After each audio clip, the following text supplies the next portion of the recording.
Good morning विद्यार्थी मित्रों। कक्षा 8 में मैं दीपक सर। कक्षा 8 गणित में प्रश्नावली 3.2 हमारी हो गई थी। ये सब आपने कॉपी में लिख दिया होगा। अब उसके बाद नया टॉपिक है चतुर्भुजों के प्रकार। तो चतुर्भुज के कितने प्रकार हैं उसके ऊपर से हम देखते हैं कि सबसे पहला है कि उसमें समलंब। तो समलंब एक ऐसा चतुर्भुज है जिसमें भुजाओं का एक युग्म समांतर होता है। तो यहाँ पे ये सारी आकृति बताई गई है। इसमें से ये जो 4 आकृति है वो कैसी है कि ये समलंब है। क्यों समलंब है कि उसमें भुजाओं का एक युग्म यानी कि सामने वाले ये और इसके सामने वाली भुजा, यहाँ पे जो एरो बताया ये और ये एरो आमने सामने की भुजा, ये इस तरफ और इस तरफ ये आमने सामने की भुजा और ये इस तरफ और इस तरफ आमने सामने की भुजा का एक युग्म कैसा है, समांतर। और यहाँ पे इसमें खाली ये 2 त्रिभुज है वो है, तो ये समलंब नहीं है। तो समलंब हो तो उसमें खाली क्या याद रखना है कि समलंब में भुजाओं का एक युग्म समांतर होता है, बराबर। अब उसको संकेत देकर बताया कि तीर का निशान जो बताया वो समांतर रेखाओं को दर्शाता है। अब उसके बाद आगे वाला टॉपिक के उसमें आता है पतंग आकार का। कैसा है, पतंग। तो पतंग आकार में कैसा होता है यहाँ पे कि पतंग जो है वो विशिष्ट प्रकार का एक चतुर्भुज है जिसमें प्रत्येक आकृति एक जैसे चिन्ह बराबर भुजाओं को दर्शाते हैं। जैसे कि AB बराबर AD, यानी कि ये आकृति है इसमें AB और AD दोनों भुजा कैसी है, समान है। और BC और CD दोनों भुजा भी समान है। तो यहाँ पे समान के लिए यहाँ पे 1-1 बताया है और ये दोनों समान है तो इन दोनों के लिए 2-2 बताया है।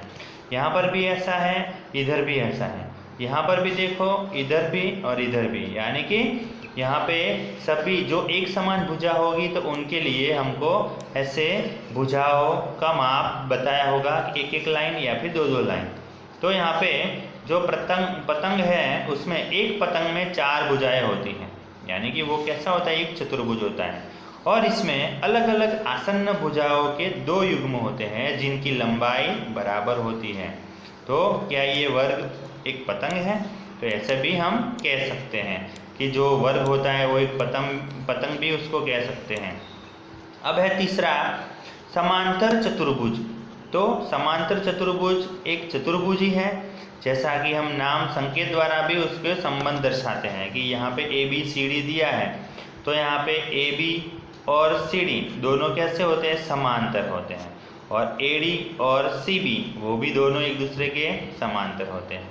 यहाँ पे भी दिया है ABCD, तो AB और CD ये दोनों ही समांतर हैं। ये AC और BD ये दोनों समांतर नहीं हैं। यहाँ पे PQRS है, तो PQRS में क्या है कि ये QP और SR, QP और SR ये दोनों आमने सामने की भुजा समांतर हैं। QS और PR ये भी समांतर है। फिर यहाँ पे LMON ये भी, यहाँ पे LM और ON आमने सामने की भुजा समांतर, और LO और MN ये भी समांतर हैं। और यहाँ पे ये समांतर चतुर्भुज नहीं है क्योंकि आमने सामने की भुजा समांतर नहीं है। तो इसके ऊपर से हमको क्या मालूम पड़ेगा कि क्या आयत एक समांतर चतुर्भुज है? आयत की हम आकृति बनाए तो क्या वो एक समांतर चतुर्भुज है?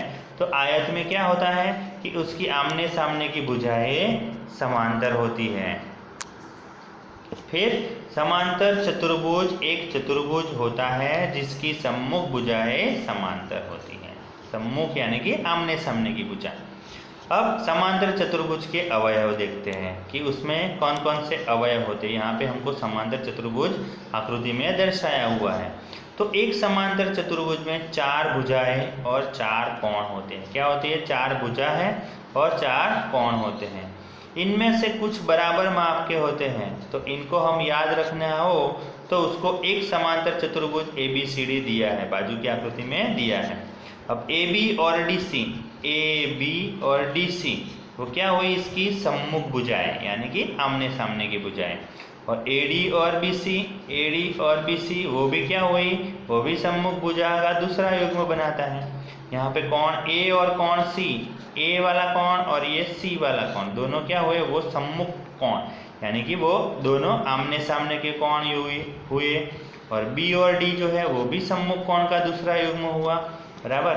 फिर ए बी और बी सी, ए बी और बी सी यानी कि वो क्या हुई, समांतर चतुर्भुज की आसन्न भुजाएं, यानी कि हम उसको बोलेंगे पास पास की भुजाएं या फिर आसन्न भुजाएं। जहाँ पर एक भुजा समाप्त होती है वहीं से दूसरी भुजा प्रारंभ होती है। तो बी सी और सी डी वो भी आसन्न भुजा कहलाएगी, बराबर। अब ए और बी जो है वो आसन्न कोण हुए, यानी कि पास पास के कोण हुए। तो वैसे ही बी और सी भी आसन्न कोण हुए होंगे। तो यहाँ पे आसन्न कोण है, सामने की भुजा है, वो सब यहाँ पे हम यानी कि वो उसके सदस्य हुए, यानी कि उसमें होता है। अब यहाँ पे जो आकृति बताई है उसमें हम देखते हैं कि कोण 1 और कोण 2, 1 और 2 वो क्या हुए, 3 और 4 वो दोनों बराबर हैं, क्योंकि वो एक दूसरे से उभयनिष्ठ हैं। और यहाँ पे दोनों त्रिभुज ए बी सी और सी डी ए वो कैसे हैं, एक समांतर यानी कि सवार्ग सम है, इसलिए उसकी भुजाएं ए बी बराबर डी सी हुई और बी सी बराबर ए डी हुई। अब उदाहरण नंबर 3, आगे के उदाहरण आप लोगों ने लिखे होंगे, ना लिखे हो तो उदाहरण 1 और 2 देख देख के लिख देना। अब उदाहरण नंबर 3 के समांतर चतुर्भुज PQRS का परिमाप ज्ञात कीजिए। अब परिमाप ज्ञात करना हो तो आकृति जो हमको दी होगी 3.22 हम देखते हैं। तो उसमें यहाँ पे समांतर चतुर्भुज में सम्मुख भुजाएं बराबर लंबाई की होती हैं। समांतर चतुर्भुज दिया है तो आमने सामने की भुजा जो है उसकी लंबाई कैसी बराबर होती है। तो PQ बराबर SR तो 12 होगी और QR बराबर PS तो वो 7 होगी। अब यहाँ पे ये आकृति है तो यहाँ पे PQ 12 है तो उसके सामने वाली SR भी 12 होगी, QR 7 है तो PS भी 7 होगी। तो परिमाप ज्ञात करना है। परिमाप यानी कि परिमिति। परिमिति का मतलब कि जितनी भी भुजा है उन सभी भुजाओं का जोड़ करेंगे। तो 12 + 7 + 12 + 7 तो कितना आंसर आएगा, 38 सेंटीमीटर होगा। अब समांतर चतुर्भुज के कोण के बारे में देखते हैं। तो यहाँ पे कोण जो है ए तथा कोण सी के मापों के बारे में हम कुछ बता सकते हैं। कैसे बताएंगे, तो इनके गुण हैं कि समांतर चतुर्भुज के सम्मुख कोण बराबर माप के होते हैं।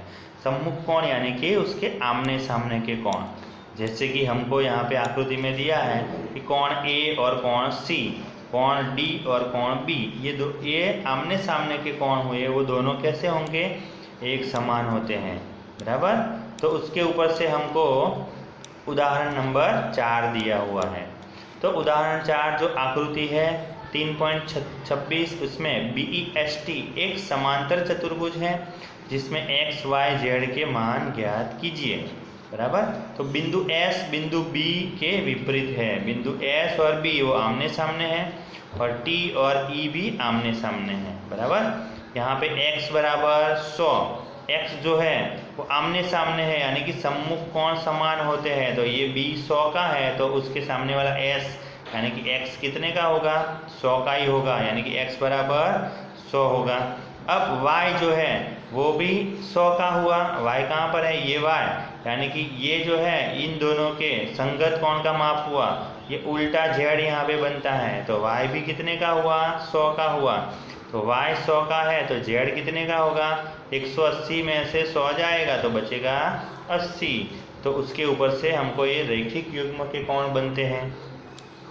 तो समांतर चतुर्भुज जो है ABCD में कोण A और कोण D कैसे हैं, समपूरक कोण है। तो आकृति में हमको दिया है कि DC और AB और DA यह तिर्यक रेखा है, तो इसके ऊपर से दोनों कोण कैसे होंगे, अंतः सम्मुख कोण होंगे। तो हम बताना है तो हम बता सकते हैं। तो इसके ऊपर से उसका गुण क्या मिलता है कि समांतर चतुर्भुज के आसन्न कोण समपूरक होते हैं। आसन्न यानी कि पास पास वाले कोण, तो पास पास वाले कोणों का जोड़ कितना होगा, 180 होगा, उतना याद रखना आप। फिर उदाहरण नंबर 5 आता है कि समांतर चतुर्भुज RING जो आकृति में बताया है उसमें मापकोण R बराबर दिया है 70 हो तो दूसरे सभी कोण ज्ञात कीजिए। R बराबर 70 है तो सभी कोण ज्ञात करना है। अब इतना हमको मालूम पड़ना चाहिए कि आमने सामने के कोण समान होते हैं और आजू बाजू वाले कोणों का जोड़ कितना होना चाहिए 180। तो हमको सीधा ही आकृति पर से मालूम पड़ना चाहिए R 70 है तो उसके सामने वाला कितने का होगा 70 ही होगा, और ये R 70 है तो I कितने का होगा 180। दोनों का जोड़ 180 होना चाहिए, तो 180 में से 70 गया तो ये I 110। अब ये 110 है तो ये भी 110 का ही होगा। तो यहाँ पे कैसे लिखेंगे कि मापकोण R बराबर 70 दिया है तो n बराबर भी 70 होगा। क्यों होगा 70? क्योंकि आमने सामने के संपूरक कोण यानी कि आमने सामने के सम्मुख कोण समान होते हैं, और R और I R तथा I जो है वो संपूरक कोण है। संपूरक कोण यानी कि I बराबर 180 में से 70 को माइनस करेंगे तो 110 आएगा, और I का सामने वाला G है तो वो भी 110 ही होगा। यानी कि सभी कोण मिल जाएंगे, R और N 70, I और G 110 बराबर। फिर उसके बाद है कि समांतर चतुर्भुज के विकर्ण। अब समांतर चतुर्भुज के विकर्ण जो है वो बराबर माप के होते नहीं हैं, उसके बारे में हम देख लेते हैं कि समांतर चतुर्भुज के जो विकर्ण है उसका गुण क्या है कि समांतर चतुर्भुज के विकर्ण एक दूसरे को समद्विभाजित करते हैं, यानी कि उनके जो विकर्ण है समद्विभाजित यानी कि एक दूसरे के समान भाग करते हैं। हाँ, तो उदाहरण नंबर 6 देखते हैं। आकृति में बताया गया है कि HELP एक समांतर चतुर्भुज है और उसमें OE बराबर 4, OE का माप दिया है 4, HL PE से 5 अधिक है तो OH ज्ञात कीजिए। OH ज्ञात करना है। तो यहाँ पे जो हमको दिया है कि OE बराबर 4 है और OP बराबर कितना है 4, OE और OP यानी कि एक ही विकर्ण के दो भाग हुए OE और OP, 4 भाग हो गए।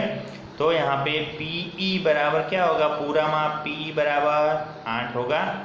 अब हमको HL PE से 5 अधिक है तो PE से HL जो है वो 5 अधिक है, तो PE बराबर तो 8 है, 8 से 5 अधिक हुआ तो 13 हुआ। तो OH बराबर क्या होगा, 13 को 2 से भाग कर दे तो वो आएगा 6.5 बराबर। तो यहाँ तक यानी कि उदाहरण 6 तक आपको अच्छी तरह से लिख देना है। उदाहरण 6 कॉपी में लिख देना है, और प्रश्नावली जो है 3.3 अब नेक्स्ट लेक्चर में हम करेंगे। ओके, आज के लिए इतना। Thank you.